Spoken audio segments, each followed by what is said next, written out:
Well, I think it's important to say hello, everyone, and welcome to my channel. My name's Brian, if you happen to be new around here, and right now we're talking about some insane news that's breaking because Activision Blizzard games are being pulled out of the Chinese market because basically this article alludes to some more drama behind the scenes, but the NetEase agreement has fallen apart and is not going to be renewed, and by January 2023, these games are not going to be in China anymore, and we're going to discuss it. Now, this is an article by Windows Central. I'm going to include the link in the description. Go check them out. It's always important that if I reference any article in these videos that you go give them some love, but I want to get you guys all the details and the information. You guys can let me know what you think about this. Is this a good thing? Is this a bad thing? It's also important to kind of talk about Diablo Immortal as well. So let's just go through the full article. That way you have all the information and hopefully you guys enjoy this video. Now, Activision Blizzard and NetEase have announced that their years-long agreement to release and publish games in China is not being renewed. As a result, Blizzard Entertainment games are currently being entirely pulled out of mainland China in January 2023. That is just around the corner. This includes World of Warcraft, Diablo 3, Overwatch 1 and 2, Heroes of the Storm, StarCraft series, and Hearthstone. Diablo Immortal is still being released under a separate agreement, but other titles will shortly stop being sold before being pulled entirely. Many Blizzard Entertainment games enjoy immense popularity in mainland China. The titles exist there because of this long-running agreement between Activision Blizzard and the Chinese publisher NetEase. Unfortunately, it has been revealed that both companies' negotiations to renew the agreement have fallen through, and the consequences is the exodus of Blizzard from the Chinese market. Announced in a dual press release from both Blizzard and NetEase, many Blizzard games available in China will shortly become unavailable for future purchases before eventually being pulled entirely from the market. Affected titles include World of Warcraft 3, Reforged, Diablo 3, Overwatch 1 and 2, Heroes of the Storm, StarCraft series, and Hearthstone. Owners of the aforementioned games will be able to continue playing them until the agreement officially expires in January 2023.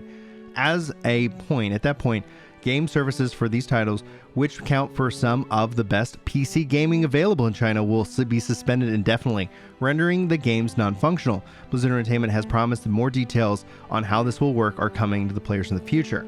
In the meantime, upcoming releases like Overwatch 2 Season 2, World of Warcraft Dragonflight, Hearthstone, March of the Lich King will all roll out to the Chinese players, will still roll out as originally planned before the end of the year. While those games will be suspended with the new year, it will still give players a chance to play the content before that happens. The co-development of Chinese release Diablo Immortal is protected under a separate agreement between the companies and actually will proceed as planned. Now, NetEase is still committed to protecting players' information with a major upheaval. According to NetEase CEO, we are honored to have the privilege of serving our gamers over the last 14 years and have shared many precious moments with them during this time. We will continue our promise to serve our players well until the last minute, and we will make sure that our players' data and assets are protected in all of our games. Now, the Activision Blizzard side of the matter, Blizzard Entertainment President Mike Ybarra has hinted that this may not be a permanent end to Blizzard games in China. We are immensely grateful for our passion of our Chinese community and shown throughout the 20 years of bringing games to China through NetEase and other partners. Their enthusiasm and creativity has inspired us, and we're looking for alternatives to bring our games back to players in the future. And I do wonder if this has any kind of mindset with Microsoft and that acquisition. And I think maybe that's kind of what this is. This might just ultimately be a temporary hold. Still, anyway, we'll explore as this continues to develop. The official press release didn't indicate why the deal was being revoked. However, on the subject, we have put a great deal of effort and tried to our utmost sincerity to negotiate with Activision Blizzard so that we can continue our collaboration and serve as many dedicated players in China. However, there are material differences on key terms that we could not reach an agreement. We hold high regard to our product and operation standards to abide by our commitment to Chinese players. Outside the official release, though, even less positive, Simon Zhu, president of NetEase Games, posted on their LinkedIn saying, "One day, when what has happened behind the scenes could be told, developers and gamers will have a whole new level of understanding just how much damage a jerk can make. Feeling terrible for players who lived in those worlds."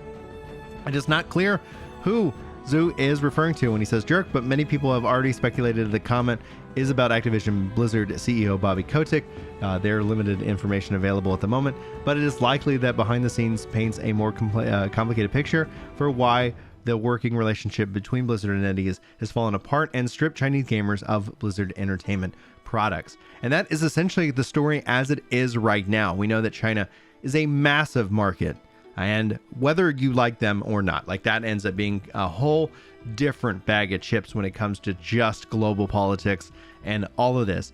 You can see that, especially when we look at like numbers and players, World of Warcraft is massive over there, and that in and of itself is going to have a real impact. Now, again, as things develop with the acquisition of Activision Blizzard, I can see that perhaps NetEase is just saying like, okay, we're gonna wait till you're officially acquired. We don't want to deal with, assumedly, Bobby Kotick, which doesn't. It's not a name that gamers say with a smile on their face. It's always a sneer and some frustration. I think essentially what this probably is just kind of temporary hold. And I wonder if the Activision Blizzard deal with Microsoft ends up pushing this back out into Chinese hands, because Microsoft wants those dollars at the end of the day. I think that's what is really important. So it's going to be interesting to see how this plays out. Anyway, guys, I just wanted to get you this video. I wanted to get you guys this information, and I'm generally curious as to your thoughts overall as it relates to this falling apart with NetEase. Do you think this is a good thing? Do you think this is a bad thing? Any and all comments are welcome, and welcome below. Thanks, guys, so much for your time. Hopefully you enjoyed this video. Hopefully I'll see you in the next one. But until then, take care.